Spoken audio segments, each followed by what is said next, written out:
नमस्कार दोस्तों, कासन स्टडी के ऑनलाइन क्लासेज में आप सभी का स्वागत है।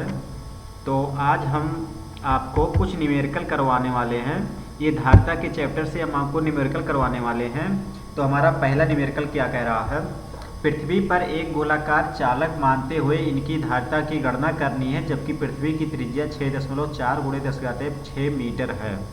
तो ये क्वेश्चन को हम कैसे लगाएंगे, इसको आपको लगाना है। जैसे कह रहा है इसमें पृथ्वी पर एक गोलाकार चालक मानते हुए इनकी धारिता की गणना करनी है। तो मालूम होना चाहिए आपको कि गोलाकार चालक की धारिता का सूत्र क्या होता है। तो लिख लीजिए, गोलाकार चालक की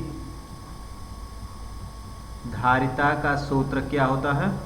तो धारिता का सूत्र C बराबर अगर देखते हैं, C बराबर होता है 4πε0 × r होता है।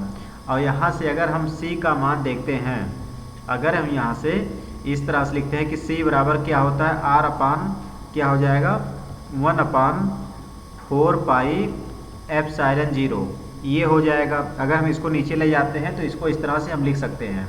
और यहाँ पर देखिए R का मान पृथ्वी की त्रिज्या कितने लिखी गई है, 6.4 × 10⁻6 हो जाएगा।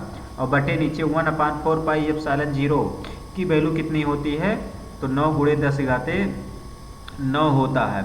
इसको अगर हम सरल करते हैं तो इसको सरल करने पर मान कितना आ जाएगा, 0.711 × 10⁻³ फैरड ये हो जाएगा।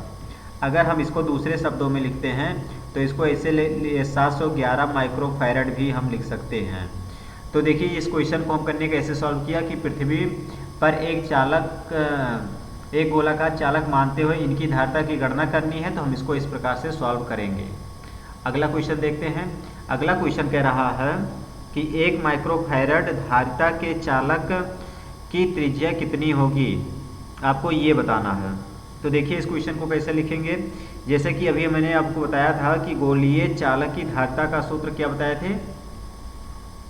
गोलीय चालक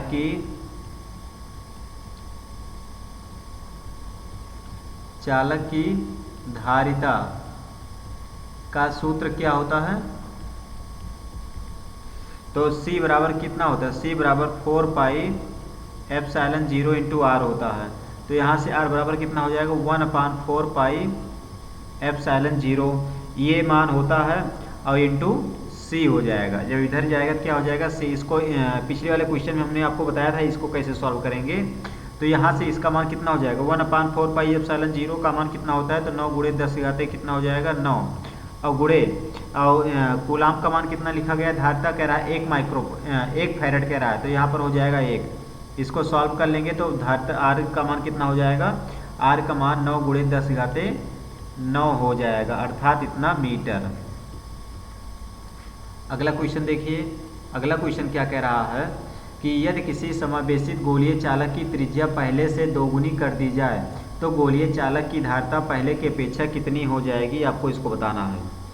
तो देखिए क्वेश्चन को फिर से पढ़ लीजिए कि किसी समावेशित गोलीय चालक की त्रिज्या पहले से दोगुनी कर दी जाए तो गोलीय चालक की धारिता पहले से कितनी गुनी हो जाएगी। तो इसको सॉल्व करने के लिए हम सबसे पहले आपको ये चीज़ मालूम होना चाहिए कि C2/C1 = कितना होता है, R2/R1 होता है। ये सूत्र पता है, चूँकि R2 बराबर कितना होता है 2R1 दिया गया है। चूँकि जो है R2 बराबर 2R1 दिया गया है, वैल्यू को पुटअप कर देंगे तो यहाँ पर C2/C1 = 2R1 कितना हो जाएगा R1।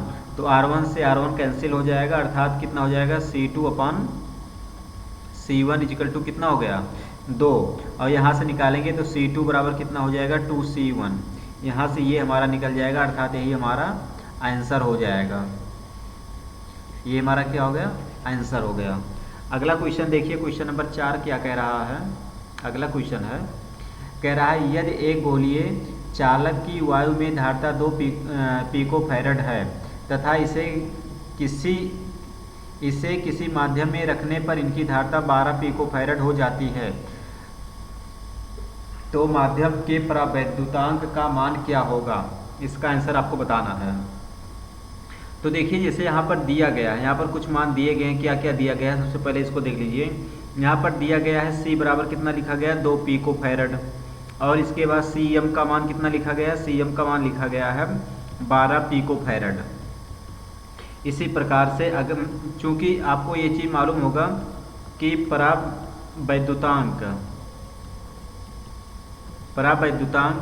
एप्सिलॉन आर बराबर क्या होता है, CM अपान कितना हो जाएगा C, अर्थात 12 बटे कितना हो जाएगा 2, इसको काट देंगे तो कितना आ जाएगा 6, अर्थात यही 6 हमारा आंसर हो जाएगा। अगला क्वेश्चन देखिए, अगला क्वेश्चन कह रहा है दो भिन्न भिन्न त्रिज्या के गोलीय चालक को समान आवेश से आवेशित करने पर इनके पृष्ठों पर विभवों का अनुपात 1:2 है, तो इनकी धारिता का अनुपात क्या होगा। तो इनकी धारिता का अनुपात बताना है, तो देखिए इसको हम कैसे सॉल्व करेंगे। चूँकि आपको ये चीज़ पता होगा कि चूँकि धारिता C बराबर कितना होता है Q/V, ये चीज़ आपको मालूम होगा, तो C1 बराबर कितना हो जाएगा, C1 बराबर Q अपान कितना हो जाएगा V1, तथा इसी प्रकार अगर हम C2 का मान निकालते हैं तो C2 का मान कितना हो जाएगा Q अपान V2 हो जाएगा। तो यहाँ से आपको ये चीज़ पता होना चाहिए कि C1 अपान C2 अगर हम करते हैं तो यहाँ पर Q अपान V1 बटे Q अपान V2 ये हो जाएगा, तो यहाँ से ये दोनों हमारे कैंसिल हो जाएंगे, तो C1 अपान C2 बराबर कितना हो गया V2 अपान V1। यहाँ से ये मान हमारा निकल गया है, यहाँ से ये मान हमारा यहाँ से निकल गया है। अगर हम फिर यहाँ से देखते हैं, चूँकि हमको दिया गया है कि V1 अपान V2 का मान कितना दिया गया है, देखिए यहाँ से विभवांतर, इसको देखिए यहाँ से ये हमारा V1 है, ये हमारा V2 है, ये मान इसी वैल्यू में पुटअप कर देते हैं, V2 की वैल्यू 2 हो जाएगी, V1 की वैल्यू कितनी हो जाएगी 1 हो जाएगी। तो यहाँ से अगर अनुपात देखते हैं C1 अनुपात C2 की अनुपात कितना हो जाएगा 2:1, अर्थात यही हमारा यहाँ से आंसर हो गया है। तो यहाँ इसमें टोटल हम आपके लिए इतना क्वेश्चन लेकर के आए हैं। ऐसे छोटे छोटे वीडियो आपके लिए लेकर के डेली लेकर के आते रहेंगे। अगर ये क्लास आपको अच्छा लगा हो तो चैनल को सब्सक्राइब जरूर कर लेना, और जो है लाइक भी ज़रूर करना। अगले सेशन में कल पुनः इसी टाइम मिलेंगे। नमस्कार।